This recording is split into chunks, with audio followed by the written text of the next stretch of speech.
สวัสดีค่ะวิดีทัศน์ที่ท่านจะได้รับชมต่อไปนี้เป็นการสาธิตการจัดกิจกรรมและอธิบายแนวคิดในการจัดการเรียนรู้ตามแนวทาง STEM ศึกษาสำหรับนักเรียนชั้นประถมศึกษาปีที่ 3 โดยใช้ชื่อกิจกรรมว่าเรือใบกับสายลมค่ะสวัสดีค่ะนักเรียนทุกคนวันนี้คุณครูมีกิจกรรมที่น่าสนใจนะคะมาให้นักเรียนได้ทำกันอยากทราบไหมคะว่าเป็นกิจกรรมเกี่ยวกับอะไรอยากทราบไหมคะใครอยากทราบมั่งค่ะคุณครูพับกระดาษมาให้นักเรียนดูกระดาษชิ้นนี้นักเรียนพอจะนึกออกไหมคะว่าเป็นรูปอะไรเรือแล้วใครบอกได้บ้างเอ่ยว่าเป็นเรือชนิดไหนเรือใบค่ะทำไมถึงทราบว่าเป็นเรือใบคะลูกเพราะว่ามีอะไรเอ่ยมีใบเขาเรียกอะไรนะคะใบเรือใช่ไหมคะแล้วเรือใบเนี่ยนักเรียนอยากรู้จักเรือใบมากขึ้นไหมคะคุณครูมีวิดีโอคลิปนะคะเรื่องรู้จักเรือใบที่จะให้นักเรียนเนี่ยได้รู้จักเรือใบมากกว่านี้นะคะเชิญชมเลยค่ะ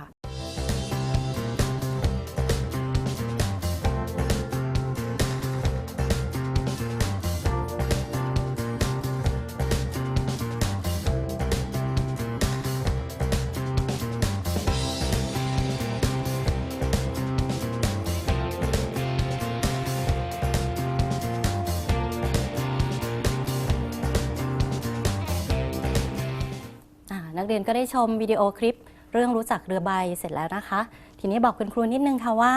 จากวิดีโอคลิปที่นักเรียนได้ดูเนี่ยมันมีอะไรบ้างเอ่ยเราเห็นอะไรบ้างเอ่ยเรือเห็นเรือเป็นเรืออะไรนะคะเรือใบมันแล่นได้ยังไงคะเพราะสายลมเพราะมีใบเรือใช่ไหมคะทีนี้เรือใบเนี่ยมีเครื่องยนต์ไหมนักเรียนคิดว่ามีเครื่องยนต์ไหมคะไม่แล้วถ้าอย่างนั้นเนี่ยมันแล่นได้โดยใช้อะไรคะสายลมโดยใช้สายลมทำยังไงคะกระแทกกับใบเรือค่ะสายลมไปปะทะกับใบเรือใช่ไหมคะทีนี้พอเรารู้จักเรือใบแล้วเรารู้จักว่าใบเรือเนี่ยทำหน้าที่อะไรแล้วเรือใบเนี่ยเคลื่อนที่ได้อย่างไรครูก็จะมีภารกิจที่จะให้นักเรียนช่วยนะคะอาทิตย์ที่แล้วเนี่ยคุณครูไปที่ศูนย์กีฬาทางน้ำแห่งหนึ่งปรากฏว่าที่ศูนย์กีฬาทางน้ำแห่งนี้เนี่ยจะมีเรือใบที่ชำรุดซึ่งเรือใบที่ชำรุดเนี่ยตัวเรือเนี่ยยังใช้ได้ดีอยู่แต่ว่าใบเรือเนี่ยมันชำรุดทีเนี้ยภารกิจของนักเรียนก็คือช่วยคุณครูออกแบบและสร้างใบเรือเพื่อที่จะมาประกอบกับตัวเรือนะคะทีเนี้ยนักเรียนพอจะช่วยคุณครูได้ไหมคะได้ค่ะทีนี้เราไปดูปัญหากันนิดนึงนะคะภารกิจของนักเรียนก็คือออกแบบและสร้างใบเรือนะคะทีนี้เนื่องจากเนี่ยนักเรียนคุณครูจะมีอุปกรณ์จำลองให้นะคะเพื่อที่จะประกอบกับตัวเรือจำลองที่คุณครูได้จัดทำมาทีนี้ไปดูเงื่อนไขนิดนึงว่าเงื่อนไขของการสร้างใบเรือเนี่ยเรามีเงื่อนไขอะไรบ้างนะคะข้อแรกคืออะไรเอ่ยคะนักเรียนต้องสร้างใบเรือจากชุดอุปกรณ์ที่ครูให้เท่านั้นนะคะครูจะมีชุดอุปกรณ์สร้างใบเรือแบบนี้นะคะเดี๋ยวจะแจกให้นักเรียนภายหลังข้อ2คืออะไรคะเมื่อสร้างเสร็จใบเรือที่ไปประกอบกับตัวเรือนั้นต้องสามารถแล่นได้อย่างน้อย150เซนติเมตรเข้าใจตรงกันแล้วนะคะ150เซนติเมตรนะคะน้อยกว่าเนี่ยถ้าน้อยกว่าต้องปรับใบเรือใหม่ถ้ามากกว่าเนี่ยก็ปรับให้ดีขึ้นนะคะสุดท้ายก็คือต้องใช้เวลาน้อยที่สุดในการแล่นให้ได้ระยะทาง150เซนติเมตรในส่วนของการจับเวลาคุณครูก็จะช่วยนักเรียนนะคะค่ะตอนนี้ขอตัวแทนกลุ่มนะคะใครเป็นขอตัวแทนกลุ่มละ1คนไปหยิบอุปกรณ์ที่ด้านหลังห้องนะคะซึ่งคุณครูได้จัดเตรียมไว้ให้แล้วค่ะเชิญเลยค่ะในกระบะนะคะนักเรียนจะเห็นหนังสือ2เล่มซึ่งคุณครูจัดเตรียมไว้ให้นะคะชื่อหนังสืออะไรเอ่ยหยิบได้เลยค่ะหนังสือ2เล่มทีนี้ในกลุ่มนักเรียนเนี่ยจะมีอยู่4คนใช่ไหมคะเพราะฉะนั้นแบ่งปันกันอ่านนะคะต้องเอื้อเฟื้อเพื่อนๆแล้วก็แบ่งกันอ่านหนังสือเล่มนี้ชื่อหนังสืออะไรเอ่ยเรือใบใจ ค่ะหนังสือเล่มนี้จะเป็นแหล่งข้อมูลนะคะที่จะให้นักเรียนเนี่ยหาข้อมูลดูข้อมูลเกี่ยวกับเรือใบส่วนประกอบของเรือใบนักเรียนลองเปิดดูแล้วก็ลองศึกษาดูเพราะว่าตรงนี้จะเป็นความรู้ที่จะให้นักเรียนเนี่ยนำไปสร้างใบเรือตามเงื่อนไขที่ครูกำหนดได้ค่ะคุณครูก็ให้เวลานักเรียนอ่านหนังสือเรื่องเรือใบใจกล้าพอสมควรแล้วนะคะจากที่นักเรียนอ่านมาเนี่ยใครตอบได้บ้างเอ่ยว่าหนังสือเล่มนี้บอกอะไรนักเรียนบ้างมีอะไรบ้างคะที่นักเรียนอ่านมีอะไรบ้างคะลองเปิดดูก็ได้ค่ะนักเรียนเห็นมีหน้าที่บอกส่วนประกอบของเรือใบไหมคะเห็นใช่ไหมคะส่วนประกอบของเรือใบมีอะไรบ้างคะลำเรือตอบคนละอย่างเลยก็ได้ค่ะหางเสือพังงาเนี่ยก่อนที่จะไปทำชุดประกรณ์สร้างเรือใบเนี่ยครูก็อยากจะรู้ว่าเมื่อกี้ที่นักเรียนอ่านหนังสือกันมาดูวิดีโอคลิปกันมาเนี่ยนักเรียนพอจะจำได้ไหมว่าชิ้นส่วนไหนเนี่ยส่วนประกอบของเรือใบส่วนไหนเนี่ยชื่ออะไรกันบ้างทีนี้คุณครูมีใบงานอยู่ชุดนึงหน้าตาแบบนี้ครูจะให้เวลาทำประมาณ1 นาทีนะคะถ้าทำเสร็จแล้วเนี่ยก็เดี๋ยวคุณครูจะมาเฉลยคำตอบพร้อมกันค่ะให้นักเรียนลงมือทำได้เลยค่ะ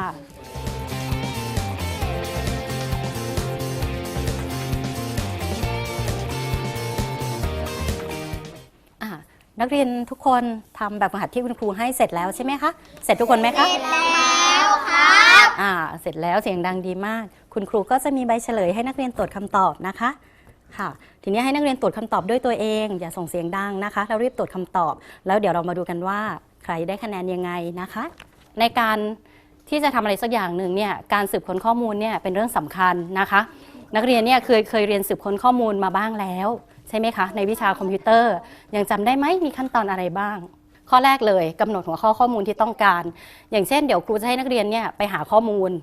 มาเพื่อที่จะมาช่วยในการออกแบบครูจะเป็นผู้กำหนดหัวข้อให้นะคะถัดไปก็คือเลือกแหล่งข้อมูลการเลือกแหล่งข้อมูลเนี่ยจะมีหลายอย่างนะคะอย่างเช่นถามผู้รู้ถามรุ่นพี่ถามคุณครูหรือไปแหล่งเรียนรู้ต่างๆหรือแม้กระทั่งการอ่านหนังสือทีนี้ในการค้นหาข้อมูลที่ครูจะให้นักเรียนเนี่ยออกไปหาข้อมูลเนี่ยเราจะทำกันภายในโรงเรียนเพราะฉะนั้นนักเรียนจะหาข้อมูลได้ยังไงคะได้ที่ไหนบ้างถ้าในโรงเรียนที่ห้องอะไรคะห้องสมุดแล้วถามใครได้บ้างถามคุณครูแล้วรุ่นพี่ถามได้ไหมคะถามได้ใช่ไหมคะทีนี้ในการเตรียมอุปกรณ์บันทึกข้อมูลเนี่ยง่ายๆเลยในการบันทึกข้อมูลเนี่ยเราจะทำได้โดยการเขียนหรือใช้อุปกรณ์บันทึกใช่ไหมคะแล้วอีกอย่างหนึ่งก็คือถ้าเราสมองดีเนี่ยเราก็จำมาเลยโอเคไหมแต่ว่าคุณครูคิดว่าถ้าสำหรับนักเรียนเล็กๆอย่างเงี้ยการเขียนจะดีกว่านะคะเผื่อครูถามปุ๊บนักเรียนก็จะอ่านให้ครูฟังได้เลยโอเคไหมค่ะทีนี้ขั้นรวบรวมข้อมูลในการรวบรวมข้อมูลเนี่ยก็อย่างเช่นพอไปถามคุณครูแล้วเนี่ยการถามคุณครูเนี่ยเรียกว่าการรวบรวมข้อมูลก็คือโดยการถามหรือนักเรียนอาจจะสังเกตหรืออ่านหนังสือคืออ่านหนังสือปุ๊บเนี่ยมีข้อมูลอะไรที่สามารถจะเนี่ยเราก็จดแล้วก็บันทึกมาเรียกว่ารวบรวมข้อมูลสุดท้ายเลยคือดูข้อมูลแล้วก็สรุปผลว่าสิ่งที่เราไปค้นหามาเนี่ยมันตรงกับความต้องการเราไหมอย่างเช่นครูจะให้นักเรียนไปค้นหาข้อมูลว่าเรือใบเนี่ยมันมีรูปร่างเฉพาะเป็นสามเหลี่ยมไหมหรือมีรูปร่างอื่นๆได้ไหมอะไรอย่างเงี้ยนักเรียนก็ต้องไปดูมาอาจจะดูจากหนังสือมันไม่ใช่นะสามเหลี่ยมก็มีสี่เหลี่ยมก็มีแล้วจำนวนใบล่ะมี1 ใบอย่างเดียวไหมหรือมี2 ใบได้ไหมหรือมีหลายใบได้ไหมอันนี้เดี๋ยวเราจะไปหาข้อมูลกันนะคะครูจะให้เวลานักเรียนเนี่ยออกไปหาข้อมูลในโรงเรียนนะคะสักแป๊บนึงนะคะลองใช้เวลาสักพักหนึ่งเนี่ยออกไปหาข้อมูลโดยให้นักเรียนถือแผ่นกระดาษสีเขียวนะคะที่เป็นใบกิจกรรมตัวนี้ใช่ค่ะแล้วก็ไปหาข้อมูลแล้วก็บันทึกข้อมูลเขียนมาที่ด้านหลังแผ่นกระดาษใบนี้นะคะค่ะแล้วเดี๋ยวเรากลับมาพบกันจากที่นักเรียนไปช่วยกันสืบค้นข้อมูลมาทำให้เราทราบว่าใบเรือเนี่ยไม่จำเป็นต้องมีแค่1 ใบใช่ไหมคะอาจจะมี2 ใบหรือหลายใบก็ได้แล้วกลุ่มนี้ที่ไปค้นมาก็คือรูปร่างของใบเรือก็อาจจะมีทั้งรูปสามเหลี่ยมหรือรูปสี่เหลี่ยมรูปสี่เหลี่ยมก็มีได้ทั้งรูปสี่เหลี่ยมผืนผ้าและรูปสี่เหลี่ยมด้านไม่เท่าส่วนวัสดุที่ใช้ทำเรือใบเนี่ยกลุ่มด้านหลัง ก็ไปช่วยสืบค้นมาทำให้เรารู้ว่าอาจจะทำจากผ้าใบหรือพลาสติกก็ได้นะคะ ก่อนที่คุณครูจะให้นักเรียนไปออกแบบร่างของใบเรือนะคะ เพื่อที่จะมาประกอบกับตัวเรือที่คุณครูมีเนี่ยคุณครูก็อยากให้นักเรียนได้รู้จักกับตัวเรือที่คุณครูมีนะคะ ในช่วงของการไปสืบค้นข้อมูลที่นักเรียนได้ออกไปสืบค้นนั้นคุณครูก็ได้ทำตัวเรือจำลองขึ้นมานะคะที่หน้าชั้นเนี่ยนักเรียนก็จะเห็นตัวเรือจำลองที่คุณครูทำขึ้นมาเนี่ยจะไม่ได้แล่นอยู่ในน้ำจะแล่นอยู่บนเส้นเอ็น2 เส้นนะคะที่นักเรียนเห็นเนี่ยที่แต่ว่ายังไงก็แล้วแต่นักเรียนสามารถที่จะนำหลักการของการเล่นเรือใบเนี่ยมาใช้กับตัวเรือจำลองของครูได้นะคะ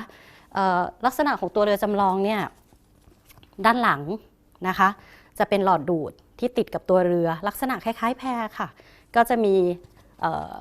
หลอดดูดอย่างนี้แล้วตัวที่เป็นเส้นเอ็นเนี่ยก็จะร้อยอยู่ในหลอดดูดส่วนที่จะให้นักเรียนปักใบเรือเนี่ยก็จะอยู่ตรงนี้นะคะลักษณะอย่างนี้เมื่อนักเรียนทำใบเรือขึ้นมาแล้วเนี่ยใบเรือเนี่ยก็จะนำมาปักตรงนี้ทีนี้อุปกรณ์ที่คุณครูในชุดสร้างใบเรือเนี่ยเมื่อเช้าคุณครูให้นักเรียนดูนิดนึงแล้วใช่ไหมคะก็คือถุงนี้เมื่อนักเรียนดูอุปกรณ์เสร็จเรียบร้อยแล้วจะมีใบงานให้นักเรียนช่วยกันทำนะคะใบงานที่คุณครูจะให้นักเรียนช่วยกันทำก็จะเป็นใบงานที่ให้ออกแบบนะคะชื่อว่าใบงานใบเรือของฉันหรือของหนูดีของฉันดีกว่าเนาะ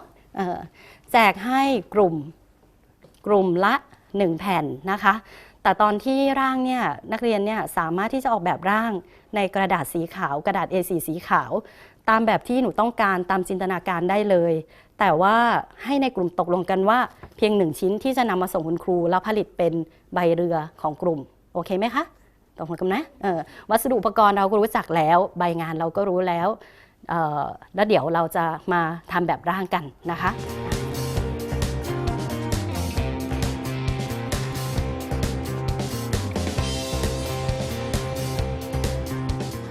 นักเรียนทุกกลุ่มก็ออกแบบนะคะใบเรือเสร็จเรียบร้อยแล้วทีนี้ครูอยากให้นักเรียนเนี่ยแต่ละกลุ่มเนี่ยช่วยกันเล่าให้เพื่อนๆฟังว่า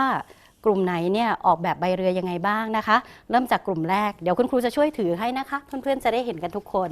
นะคะใบเรือที่นักเรียนที่กลุ่มนี้ออกแบบเล่าให้เพื่อนๆฟังนิดนึงสิคะว่าใบเรือเนี่ยทำด้วยอะไรบ้างเสากระดงทำด้วยอะไรคะเสากระดงทำด้วยตะเกียบไม้ไอศครีมมีไม้สครีมแล้วก็อะไรนะคะตะเกียบทำไมถึงเลือกไม้สครีมกับตะเกียบคะเพราะมันทนมันแข็งแรงดีแล้วตัวใบเรือล่ะคะทำด้วยอะไรตัวใบเรือถุงพลาสติกทำไมถึงเลือกถุงพลาสติกล่ะคะพอคิดว่ามันโดนน้ำแล้วมันจะเป็นยังไงไม่เปียกแล้วมันมีน้ำหนักยังไงด้วยคะมีน้ำหนักเบาใช่ไหมคะเลยเลือกแบบนี้มาจะได้ปะทะกับสายลมได้ถ้าโดนลมแล้วมันก็จะแบบว่ารับลมได้ง่ายใช่ไหมคะแล้วขนาดนี้คิดว่าพอจะทำให้เรือที่ครูเตรียมไว้เนี่ยแล่นได้ไหมไม่เป็นไรค่ะเดี๋ยวถ้าไงเดี๋ยวเราทดลองสร้างของจริงแล้วไปลองดูกันถ้าเกิดขนาดยังไม่ได้ยังไงเดี๋ยวเราค่อยปรับแบบกันนะคะโอเคค่ะทีนี้ไปดูกลุ่มนี้บ้างให้ทุกคนหันมาทางกลุ่มนี้ค่ะกลุ่มนี้นะคะกลุ่มนี้เห็นไหมคะกลุ่มนี้ต่างจากกลุ่มเมื่อกี้ยังไงคะลักษณะให้กลุ่มนี้เล่าให้เพื่อนฟังนิดนึงว่าใช้วัสดุอุปกรณ์อะไรบ้างในการทำใบเรือนะคะในการออกแบบเนี่ยใช้เสากระโดงทำด้วยอะไรคะไม้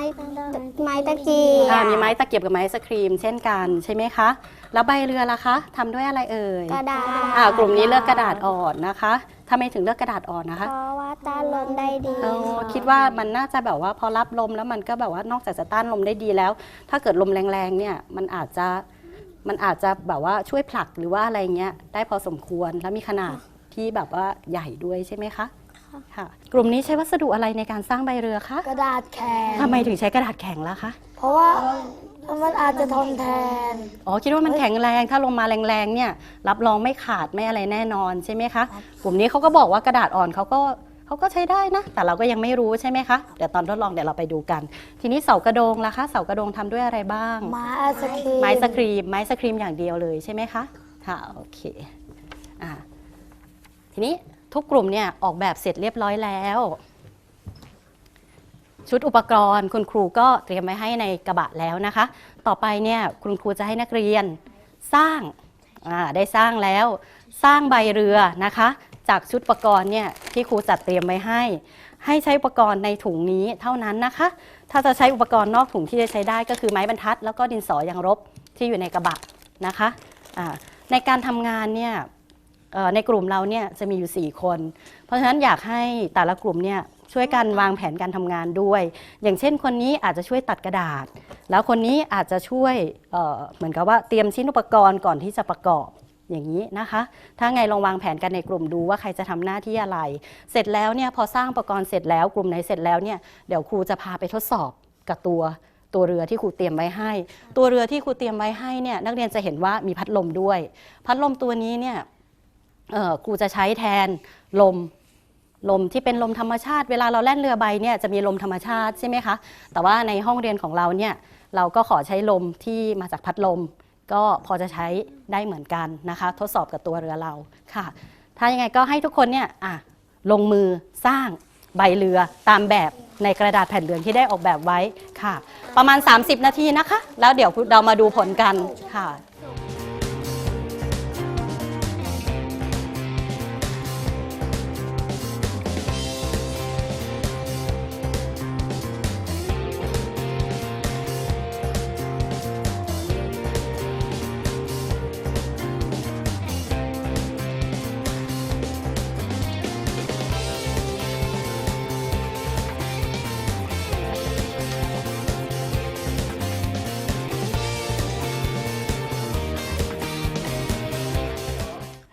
ครูเห็นแล้วว่าทุกกลุ่มเนี่ยสร้างใบเรือเสร็จเรียบร้อยแล้วนะคะทีนี้ถึงเวลาที่ทุกคนรอคอยแล้วไปลองทดสอบกับตัวเรือของครูดีไหมคะทีนี้การทดสอบเนี่ยตัวเรือเนี่ยจะมีอยู่ลำเดียวเพราะฉะนั้นเนี่ยครูอยากให้แต่ละกลุ่มเนี่ยออกมาทีละกลุ่มโดยขอเริ่มจากกลุ่มนี้ก่อนดีไหมคะค่ะทีนี้ก่อนที่จะไปทดสอบเนี่ยครูก็จะมีใบงานตัวนี้นะคะซึ่งเป็นใบงานที่จะให้นักเรียนเนี่ยบันทึกระยะทางกับเวลาด้วยนักเรียนยังจำเงื่อนไขได้ไหมคะเงื่อนไขของการทดสอบใบเรือของนักเรียนค่ะถ้าจำไม่ได้ลองดูที่กระดานดูค่ะวัสดุอุปกรณ์จากชุดเราก็สร้างตามนี้แล้วใช่ไหมคะทีนี้ถ้าทดสอบเนี่ยต้องได้ระยะทางอย่างต่ำเท่าไหร่นะคะถึงจะผ่าน150เซนติเมตรถูกต้องค่ะทีเนี้ยเวลาที่น้อยที่สุดเนี่ยหมายความว่าเรือของนักเรียนเนี่ยต้องวิ่งได้เร็วหรือวิ่งได้ช้าคะเร็วใช่ไหมคะในส่วนของการจับเวลาเนี่ยเดี๋ยวคุณครูจะช่วยอำนวยความสะดวกให้นะคะในช่วงที่นักเรียนทดสอบเนี่ยไปก่อนแต่ถึงเวลาตอนที่แข่งขันหรือว่าอะไรเนี่ยอาจจะให้นักเรียนเนี่ยทดลองจับเวลาด้วยตัวเองนะคะค่ะ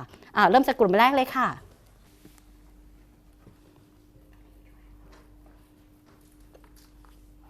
มาเดี๋ยวครูช่วยโอเคไหมพร้อมไหมพร้อมไหมเดี๋ยวครูจะให้สัญญาณเปิดพัดลมเดี๋ยวครูจะให้สัญญาณเปิดพัดลมนะคะแล้วก็เดี๋ยวเราจะบันทึกระยะทางกันนะคะโอเคพร้อมหรือยังคะพร้อมนะคะเริ่มเลยค่ะ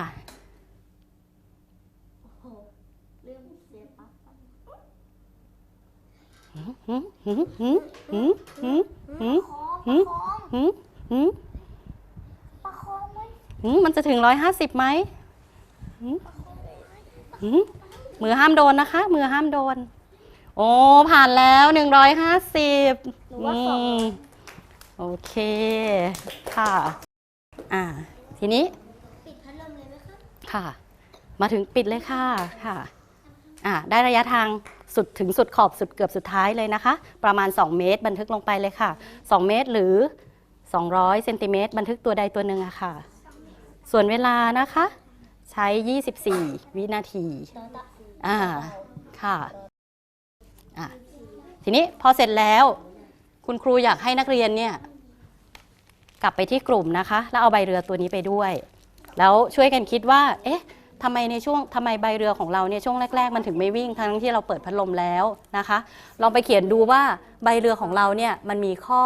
ที่ทำให้วิ่งได้ยังไง200เซนติเมตรก็ได้ค่ะ200เซนติเมตรเท่ากับ2 เมตรค่ะโอเคค่ะกลุ่มนี้กลับไปที่กลุ่มค่ะเชิญค่ะขอกลุ่มที่2เลยค่ะติดตั้งเลยค่ะพร้อมแล้วติดตั้งเลยเอามือประคองด้วยนะคะเดี๋ยวสายมันหย่อนค่ะติดตั้งลงไปเอาแค่นี้ละเอาแค่นี้เหรอคะหรือลงไปอีกลงอีกไหมครูช่วยก็ได้ครู กลัวเหรอคะ กลัวทะลุ มันทะลุได้ค่ะไม่เป็นไรพอหรือยังคะ หรือยังไง ลงอีกไหม ลงอีกไหม หรือพอแล้ว พอแล้วใช่ไหมคะครูคนจับเวลากับคนที่เปิดพัดลมต้องทำงานพร้อมกันนะคะโอเคไหม พร้อมหรือยังคะ พร้อมค่ะ เดี๋ยวนะคะ พร้อมแล้วเริ่มค่ะ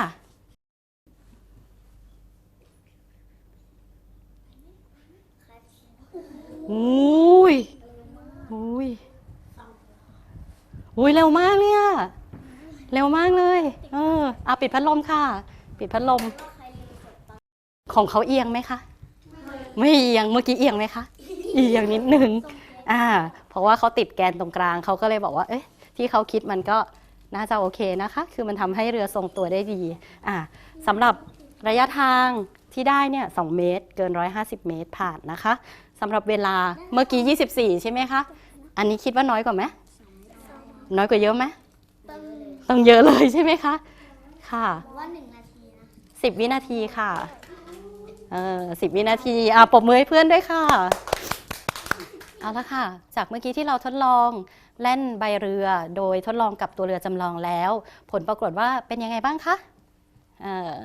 ใครผ่านบ้างคะใครแล่นได้ถึงกลุ่มไหนแล่นได้150 เซนติเมตรบ้างกลุ่มไหนคะยกมือกลุ่มข้างหลังด้วยใช่ไหมคะแต่อาจจะใช้เวลาเป็นยังไงกลุ่มนี้เล่าให้ครูฟังนิดนึงค่ะเล่าให้ครูแล้วก็เพื่อนๆฟังนิดนึงว่าจากผลการทดลองครั้งแรกที่ทดลองสร้างขึ้นมาเนี่ยแล้วก่อนที่จะปรับปรุงเป็นตัวนี้เนี่ยเป็นลักษณะนี้คือก่อนหน้านี้เขาจะใช้เสากระโดงเป็นไม้ทั้งหมดนะคะอันนี้คือเขาปรับแล้วเนี่ยผลที่ได้จากการใช้พลาสติกแบบนี้แล้วก็เสากระโดงที่เป็นไม้ทั้งหมดเนี่ย